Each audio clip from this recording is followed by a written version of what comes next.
It's alright.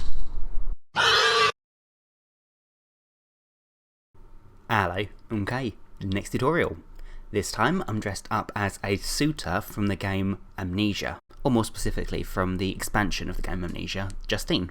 I haven't actually played any of these games before, so I hope this is okay. I hope I did the look justice for you guys. I added my own little twist to this makeup. I added some teeth because I thought it would make it look a bit creepier. And as always, this look was requested quite a few times in the past, so I'll flash the first few names of the people that requested it on the screen now. And the very first person that requested this makeup was KFitzy007, so thank you so much for requesting it first, but thank you everyone in the past that requested this makeup. So as always, if you'd like to learn how to do this makeup, stay tuned. So the first thing I'm going to do, as always, is block out both my eyebrows, and I'm also going to be applying a plain latex bald cap. So as always, to make this video a bit shorter, I'm going to pop links here and here to the two tutorials where I teach you guys how to do both those things, so I can make this video go a bit quicker. Yeah, so I'm going to block out my eyebrows, apply my bald cap, and we'll go from there.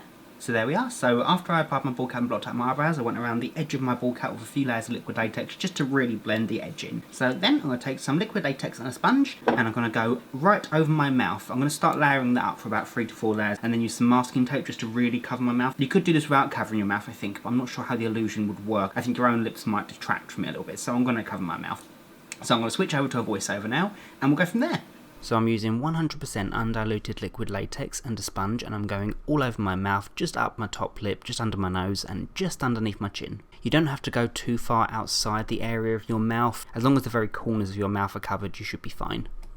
Then I took regular size masking tape, and using only a few strips, maybe 3 strips going vertically and 2 strips going horizontally, I applied that over my mouth. I applied this after the latex was dry because it gives a really nice surface for the masking tape to adhere to. Then, taking more layers of liquid latex, I went over the area where I went with my masking tape, and obviously just outside of the masking tape area as well, just so I can really taper off the edge for about 3 to 4 layers, letting it dry in between each layer, because then I can start building it up afterwards with some tissue. Then onto the tissue layers. So I've got regular toilet paper, which I had separated, so I've got thinner strips of tissue, and I applied that in tiny little strips at a time, just to make it a bit more manageable. And the idea is to apply liquid latex to the area of the masking tape, and then whilst it's wet, push the tissue down over the top of that latex, just so it can saturate it, and then apply some latex over the tissue. So you need to do that for only really in the middle layers, because the edges of the masking tape can blend out on its own with some latex, but you need to apply about 3 to 4 layers of tissue in the middle, just to really get rid of the shape of your mouth over the latex. Then onto the foundation. So for the foundation, I mixed my own colour together using Snazaroo Peach Water Colour and Snazaroo Black Water Colour. So I basically mixed mostly Peach Water Colour with maybe a drop of the Black Water Colour. It makes this really nice, like, dead skin paste, so it's not quite grey, not quite white, but it's definitely got skin tone in there. It's really effective, I think. So I applied that all over my face, neck and ears.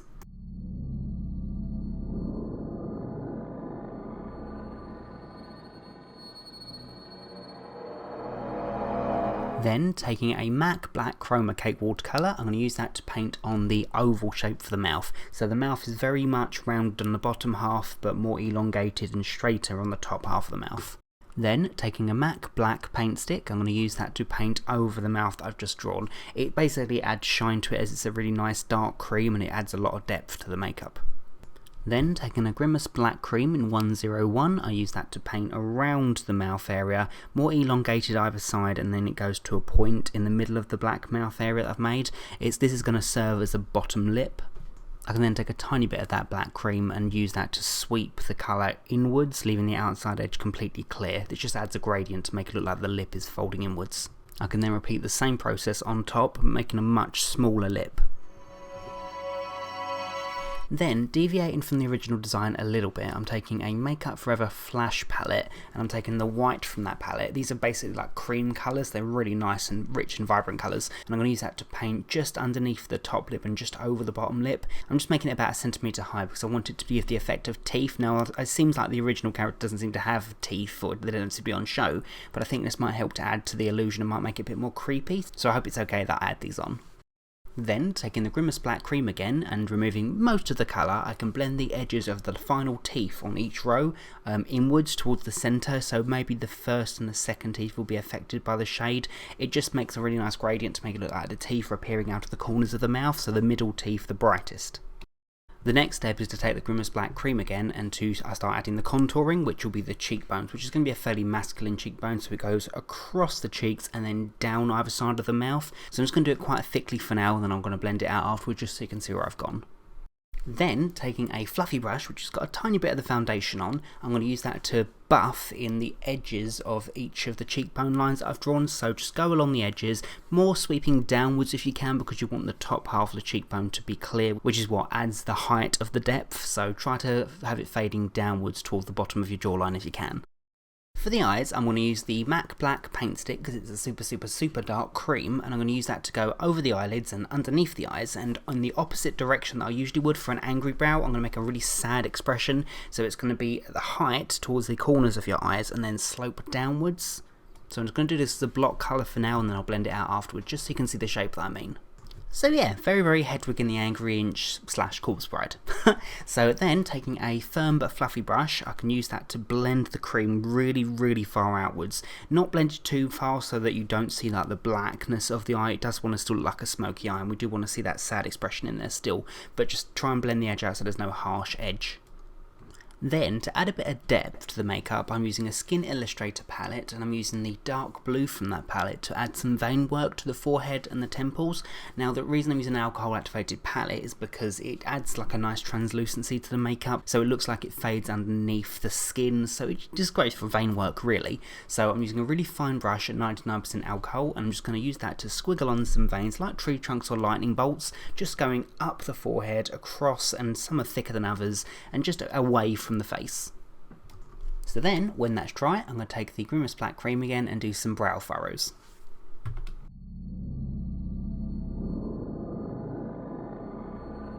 Then before I blend those out, I'm going to do some wrinkles down the middle of the bridge of the nose and some crow's feet.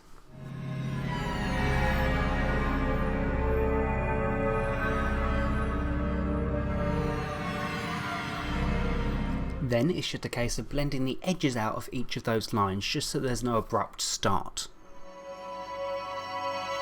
And then finally onto the fun part, the blood effect. So I'm going to take the Makeup Forever Flash palette again, and I'm going to take the red from that palette, and I'm going to use that to go underneath my eye, over my eyelids, and then spike the colour out really sporadically. So this is going to act as like the base for the fake blood, just so you don't have to get blood too close to your eye. Then onto the bit that I know you've all been waiting for, the actual fake blood. So I'm using my own fake blood that I've made myself, so I'll pop a link on the screen here to the tutorial where I teach you guys how to make your own fake blood if you would like to do it that way. The reason I did it is just because fake blood that you make yourself tends to last a lot longer than the store-bought blood. So I'm going to use that really loosely underneath both of my eyes, and then adding a huge amount of the blood. I can just trickle it down, maybe 1, 2 or 3 drops underneath the eye, and let it fall down of its own accord. You need to not really negotiate it yourself, you need to let it fall down on its own just so it can fall in a natural position.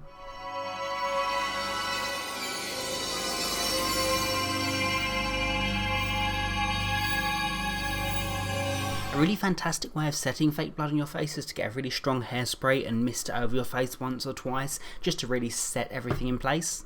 Afterwards, I took the same foundation I used on my face, ears and neck, and used it on my chest and shoulders. One of the final steps is to include a cross on the chest, so I took the black M.A.C Water Colour, which is the Chromacake, and I used that to paint a really thick black cross across my chest. Once I'd done that, I took the Makeup Forever Flash palette and the red from that palette and went over that really sporadically and blended that outwards.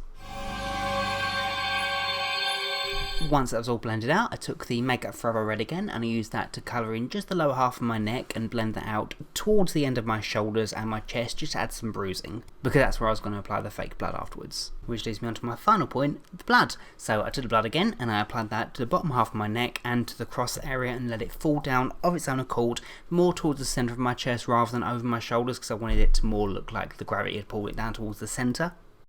Then the final step was popping in my contact lenses, my costume, and I'm done. And there we go, that's the look complete. So as always, I finish the look off by popping in some contact lenses. These lenses are Scalera lenses from scaleraxl.com. I'll pop the link on the screen now and in the description bar below. The costume is literally just this wheel around the neck, which is really crude, so I apologise for that. I made it last night really quickly because when I decided to do this makeup. It's just made out of cardboard and a hot glue gun, and I used red, black and silver spray paint just to make it look rusty and metallic. And yeah, I think it completes the look. So yeah, that's my makeup. I really hope you guys enjoyed it. I hope it was helpful to you guys out there. If you'd like it, please make sure to know the usual. Rate, comment, subscribe and all that jazz. And yeah, so until next time, Bye guys!